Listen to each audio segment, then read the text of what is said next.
আসসালামু আলাইকুম। আশা করছি আপনারা সবাই ভালো আছেন। আজকের ভিডিওটা আসলে তাদের জন্য খুবই ইম্পর্টেন্ট যারা ব্লাড ডোনেট করে থাকেন, ডোনারদের জন্য, এবং যারা সচরাচর ব্লাড নিয়ে কাজ করেন তাদের জন্য।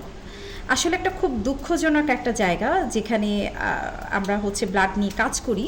মূলত খুলনা শহরে আমি অনেক বছর ধরেই ব্লাডের বিষয় নিয়ে কাজ করি, কারণ টুকটাক আমার কাছে সপ্তাহে একটা দুইটা ফোন থাকে ব্লাডের জন্য।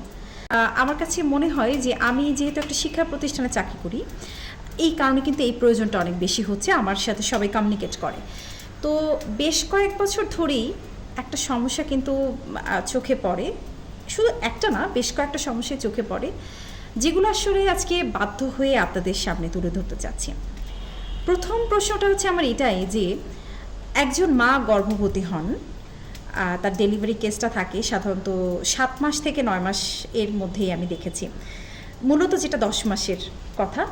তো এই যে 7 মাস যদি আমি গড় হিসাবটা করি, 7 মাস পর্যন্ত একজন অভিভাবক হোক, বাবা মা বা ওই গর্ভবতী মায়ের হাজব্যান্ড, তারা কেন ব্লাড ম্যানেজ করে রাখেন না? এটা কিন্তু আমার একটা বড় প্রশ্নের জায়গা, যে তারা সবাই জানেন যে কিছুদিন পরেই তাদের ঘরে নতুন একজন অতিথি আসবেন। সেই অতিথি আসার ক্ষেত্রে এই মায়ের কিন্তু ব্লাডের প্রয়োজন হতেই পারে যে মায়ের সিজারিয়ান কেস ছাড়া আসলে সমাধান সম্ভব না, বা তার রক্তশূন্যতা দেখা দিতে পারে, তার ব্লাডটা খুব এমার্জেন্সি জরুরি। তাহলে পরিবারের সদস্য হয়ে আপনারা কেন আগে থেকে ব্লাডটা ম্যানেজ করে রাখেন না? আপনারা কেন আপনাদের পরিচিত কারোর সহযোগিতা নেন না, যে ভাই নভেম্বর মাসে কিন্তু আমার ব্লাড লাগবে, বা অক্টোবর মাসে আমার ব্লাড লাগবে, বা আমার অমুক দিন কিন্তু ডেট মোটামুটি আছে?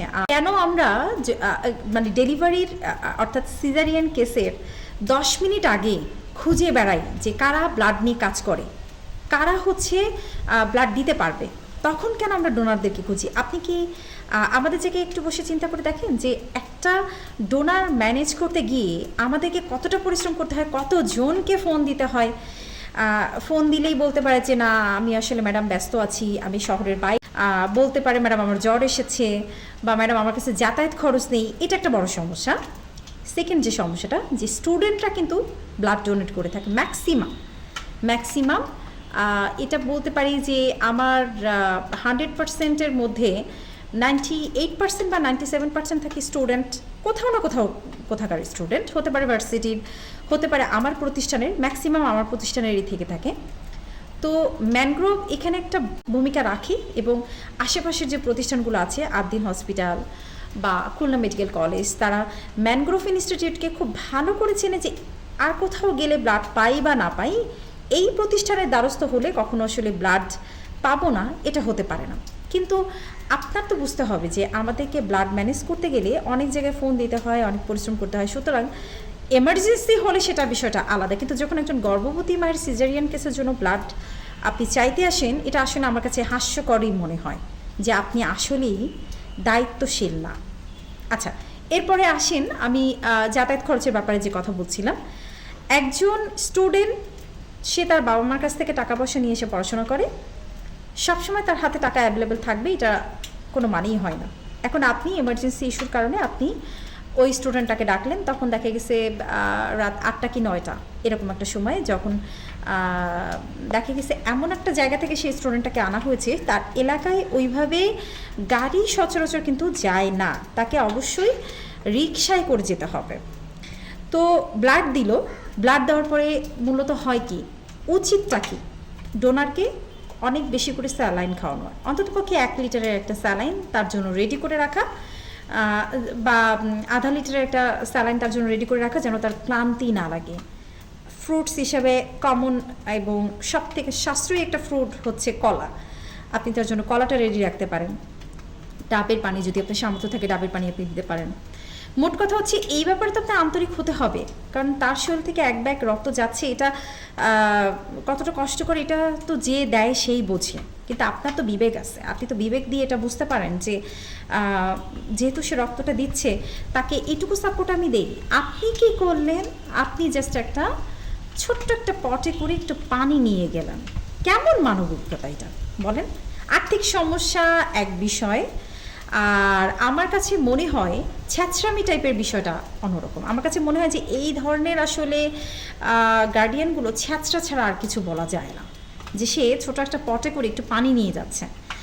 এবার যখন আমি ফোন করে বলছি যে আপু দেখেন, ও তো অনেক দূর থেকে এসছে, খালিশপুর থেকে এসছে, ওকে তো হোস্টেল থেকে নিয়ে আসা হয়েছে, তো এই ছেলেটাকে আমি কিন্তু চিনিও না, তো আমি যতটুকু আমি যার মাধ্যম থেকে পাঠিয়েছি তার রেফারেন্সে আমি তাকে বললাম যে ওর কাছে কিন্তু সেইভাবে হাত খরচ নেই, আপনি জাস্ট ওর সম্মানটাকে একটু দেখেন, ও যেন অ্যাটলিস্ট বাড়ি পর্যন্ত পৌঁছাতে পারে। আপনি কি করলেন? 50 টাকা তাকে ধরিয়ে দিলেন।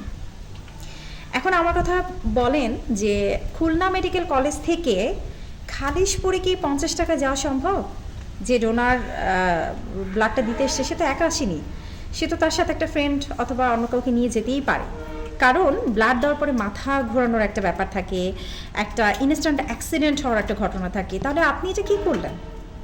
আপনার যে মানে ওই গার্ডিয়ানের যে সামর্থ্য নেই ব্যাপারটা কিন্তু তা না, তার কিন্তু সামর্থ্য আছে, আসলে সে এটাকে ইগনোর করছে, সে মনে করে এটা এমন কি ব্যাপার, ব্লাড দেওয়া এটা এমন কি ব্যাপার। আপনি একটু নিজে দিয়ে দেখেন না, ব্লাড দেওয়াটা আসলে কেমন ব্যাপার, আপনি তো না দিলে বুঝতে পারবেন না। এই প্রবলেমগুলো ইদানিং অনেক অনেক অনেক বেশি দেখা যাচ্ছে। আমি সবার কথা বলবো না। গতকালকে ব্লাড দিতে পাঠিয়েছিলাম, ফকিরহাট থেকে এক ছেলে এসে আর কি ব্লাডটা দিয়েছে সিটি মেডিকেলে। তো তারা যথেষ্ট পোলাইট, ভদ্র, ওই ছেলেটাকে তারা যাওয়া আসার টোটাল খরচটা দিয়ে দিয়েছে এবং খাওয়া দাওয়ার দিক থেকেও প্রচণ্ড পরিমাণে আপ্যায়ন করেছে। কিন্তু আমার কথা হচ্ছে যে খাওয়া দাওয়ার প্রতি আপ্যায়ন করা হোক বা যাতায়াত খরচ দেওয়া হোক সেটা বড় কথা না, আন্তরিকতা তো আপনার থাকা উচিত। যে একজন মানুষ এত দূর থেকে আপনি চেনেন না, জানেন না, সে ব্লাড দিতে এসছে, তার যতটুকু রেসপন্সিবিলিটি আছে এটা তো মানা উচিত। এবার আরেকটা মোস্ট ইম্পর্টেন্ট কথা, লাস্ট যেটা বলবো, ব্লাড দেওয়ার ক্ষেত্রে গার্ডিয়ানরা যখন আমাকে প্রশ্ন করেন যে হিন্দু ছেলে, হিন্দুর কাছ থেকে ব্লাড নিব, দেখেন আপনিও তো একজন মুসলমান, আমিও একজন মুসলমান, হিন্দুর কাছ থেকে ব্লাড না নিলে ভালো হয় না, এটা কেমন প্রশ্ন? আপনি ব্লাড আগে থেকে ম্যানেজ করে রাখেননি, এটা আপনার সব থেকে বড় সমস্যা। আপনি তারপরে আবার মেনশন করছেন যে আপনি হিন্দুর কাছ থেকে ব্লাড নিতে পারবেন না, আপনি বৌদ্ধর কাছ থেকে ব্লাড নিতে পারবেন না, আপনাকে অবশ্যই দেখতে হবে যে সে মুসলমান কিনা, তার গোত্র কি, তার বাড়ি কি, তার মানে সে কোন স্ট্যাটাস থেকে এসছে। এত কিছুই যদি আপনি চিন্তাভাবনা করেন তাহলে আমাদের দ্বারস্থ কেন হন? আমাদের কাছে না ছুটে এসে আপনি আপনার মনের মতন করে একজনকে খুঁজে বের করেন না। আমার মনে হয় আমার এই বিষয়টার সাথে আপনার সবাই একমত হবেন। আর যারা বিশেষ করে ডোনার আছেন, ডোনার যারা ব্লাড দিচ্ছেন, আমি বলবো আপনাদের এখন সময় এসেছে, যারা আপনাদের কাছে ব্লাড চাইবে অবশ্যই তাদেরকে আগে আপনার সমস্যাগুলো বলে নিয়ে তারপরে বাড়ি থেকে বের হওয়া, যে আমার কিন্তু এই প্রবলেমগুলো আছে, আমি এই সমাধানগুলো না হলে আমি ব্লাড দিতে পারবো না। ইভেন আমিও এখন থেকে এটাই আগে চিন্তা করব যে যাকে আমি ব্লাড দিতে পাঠাবো অবশ্যই তার সুবিধাগুলো শুনবো এবং যারা ব্লাড চাইছে তাদেরকে সুবিধা অসুবিধাগুলো বলবো।